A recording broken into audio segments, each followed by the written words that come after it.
Hey guys, Mr. Asiatic here. Been getting some messages from a couple viewers, and they were asking where I've been lately. Been busy with some stuff, but I have been working on a project. We all know that. So, today I will bring you the Mosin Nagant 9130 Sporterized, tastefully, in my opinion. It's not all tacticaled out. Here it is. It's not all tacticaled out, but it's useful. Alright, so let's start on what I've done. Basically, I took it out of its old stock, put it in the ATI synthetic stock. I got a shell holder here, holds 9 rounds. Got a scout scope set up here. Basically, I just took off the rear sight, knocked it off after 1,000 cuss words and some manpower and elbow grease. Got it off. Got the Picatinny adapter, because on the bottom here, it's not your Picatinny rail. I forgot what it's called exactly. It's a Weaver, I think. No, I don't know. But you get your attachment for your Picatinny on here, so you can add a regular scope on there. I also got a UTG bipod here to clamps on the barrel. So that's how it sits. Before you do this, you gotta kind of figure out what you want out of your build. This is more for a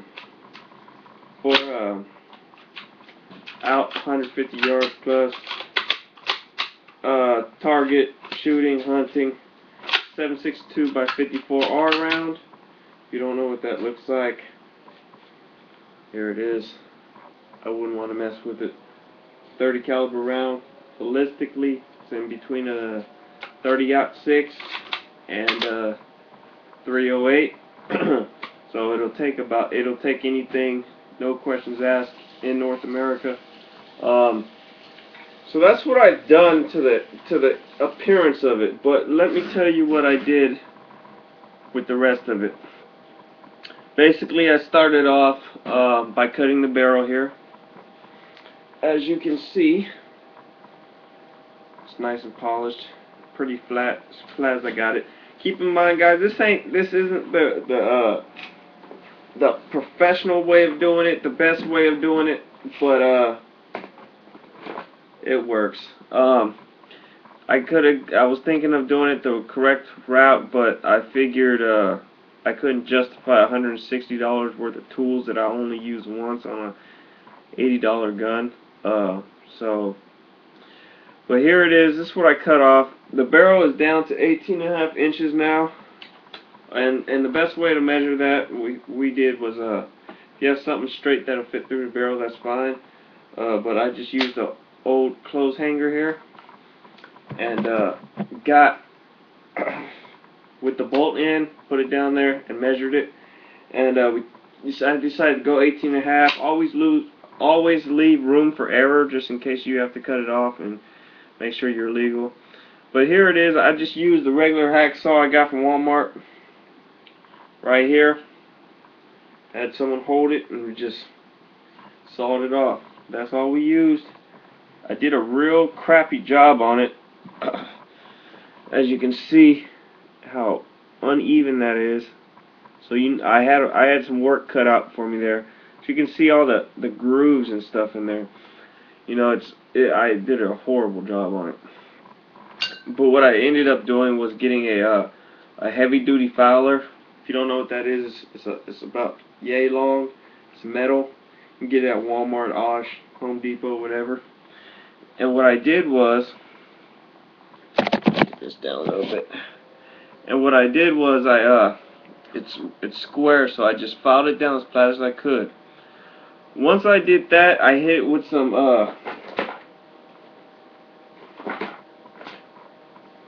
fine sandpaper. This right here, it's real fine, and sanded it down.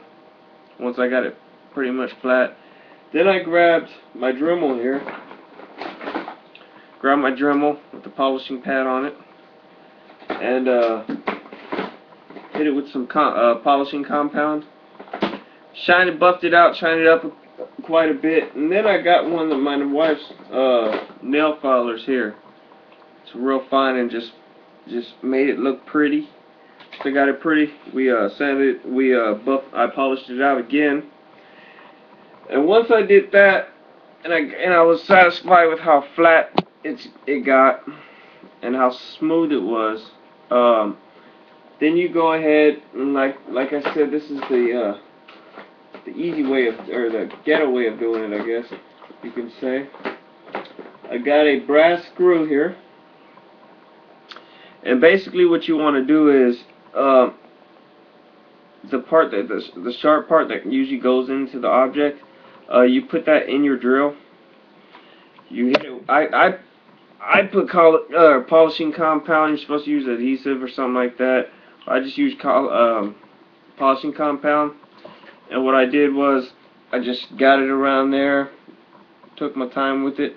Basically, just get all the burrs out and everything. Make sure you use a brass screw, and the way you can tell that you did it correctly is if you get a Q-tip here and swab it around the sides here, put it inside, around the sides, and it doesn't come loose because there's no burrs in there.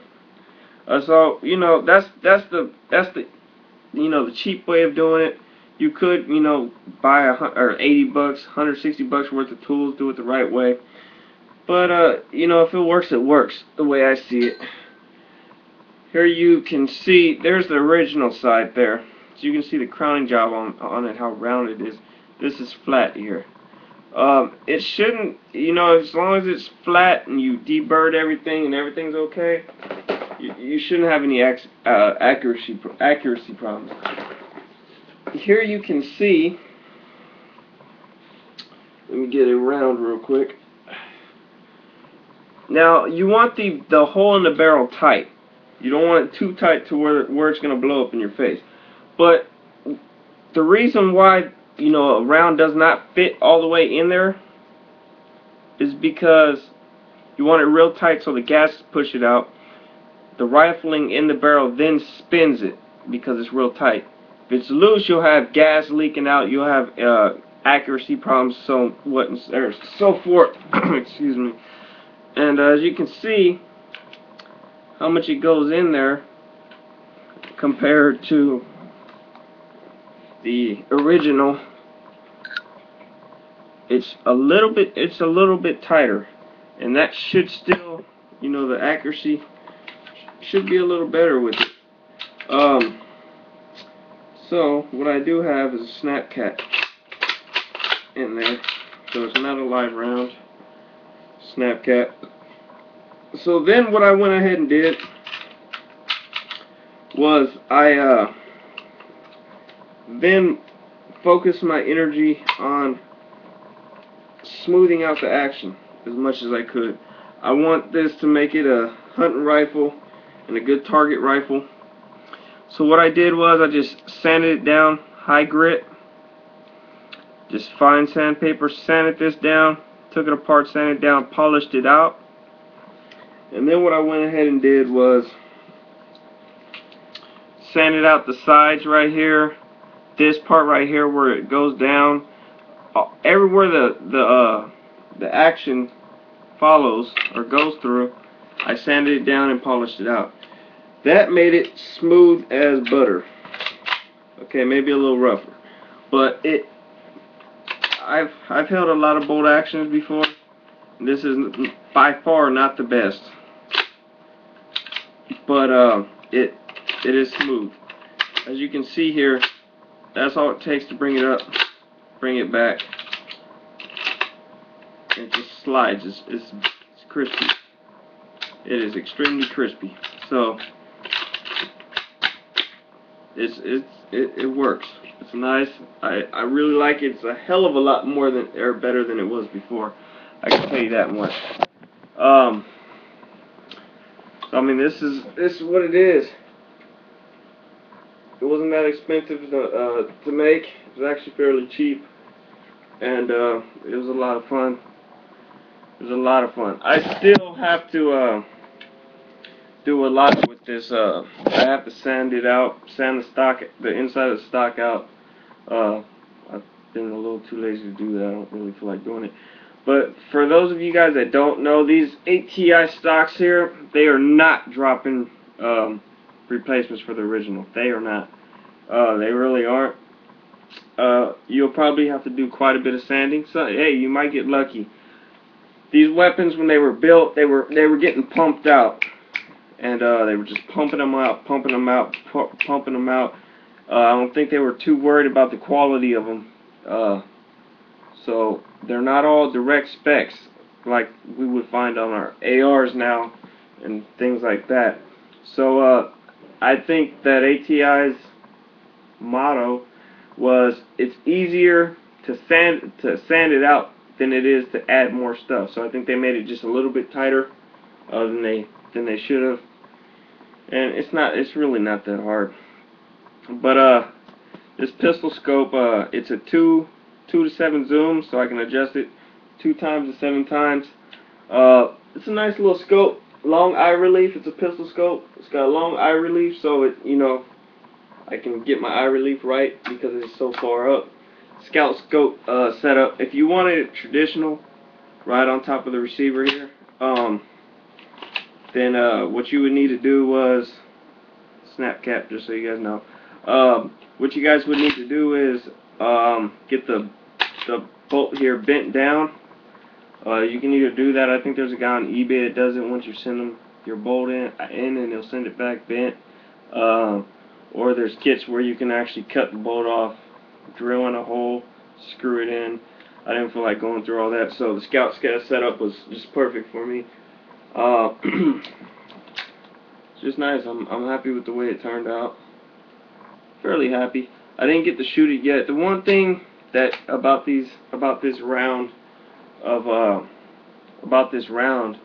is just it's not like your 223 or 5.56 where you can go down to wherever that would carry ammo and they would have it. You know, and if they do have it, it's usually expensive. I went down to Big 5 and it was like $15 for 20 rounds. That's ridiculous. This is a surplus rifle.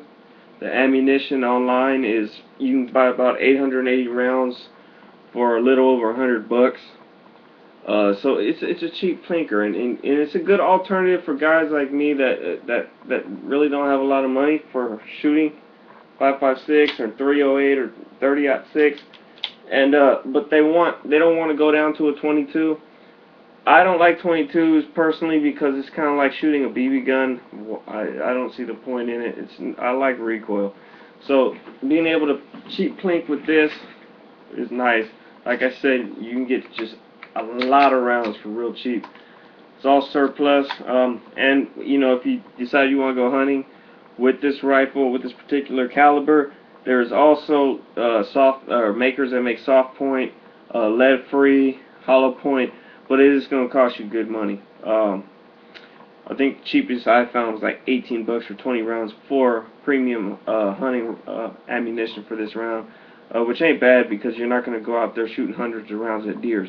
You're usually, if you're a good shot, going to shoot 1-2 rounds and that's it. So, you know, it can last you a couple seasons. But yeah, this isn't a drop-in replacement, guys. You're going to have to do some sanding. I honestly don't feel like doing it right now. As you can see, like I told you, I have not sanded this yet. I just dropped it in there just to do this video. But let me show you. Let's see. Now it's not in all the way, so I need to sand it, get a little bit off of it to drop it in all the way. I don't know if it's up here or down here, but it's having feeding issues because of the position. As you can see how high it goes. So I don't know if this needs to go lower, if this needs to go higher, or what. But as you can see, it's not a direct replacement for it at all. So we're going to have to sand it down a little bit there. Yeah, we're gonna have to sand it down. One thing I wanted to bring up during this video as well is that this thing, a bore sider. Bought this cheap on Amazon. You get it for each individual caliber, and basically you turn it on, and you shine it, and you look through the scope when you're sighting your red dot or scoping, and you can actually sight it in without shooting through this. And it's a real cool concept. I like it. I'm not sure if it gets all the way on like it should. I know one thing, they made it a little too big because the bolt won't close. But yes, it's really cool. It really is. Hopefully it works. So I'm gonna get it out to the range one of these days. I gotta buy online, buy ammo and all that stuff, and I'm broke right now, so it won't be anytime soon. But I'm confident that once I get this stock sanded down and everything, that she'll shoot right. So that's all it is, guys. So once again, that's all we did. That's it. It's a nice looking rifle. It's not as ugly as the original Mosin one. The stock that I had was actually really good shape. Refinished it, so it's like beautiful stock. This is for sale if anybody wants it. I got the rings and everything. This is literally beautiful. Like, it's so smooth, it's not even funny. The only mark is right here, which I think they all have. That's about it though. It's refinished. Smells like old rusky. But yeah, that's for sale. If anybody wants to shoot me an offer, I'll ship it to you. We'll go through PayPal. So thanks guys for watching. Appreciate it. Let me know. Click the like right here. Right there? I think right there. Yeah, right. No, I don't know where it is. Click the like, and then the subscribe is right up there. Subscribe, guys. Come on. Subscribe. Alright, thanks guys for watching.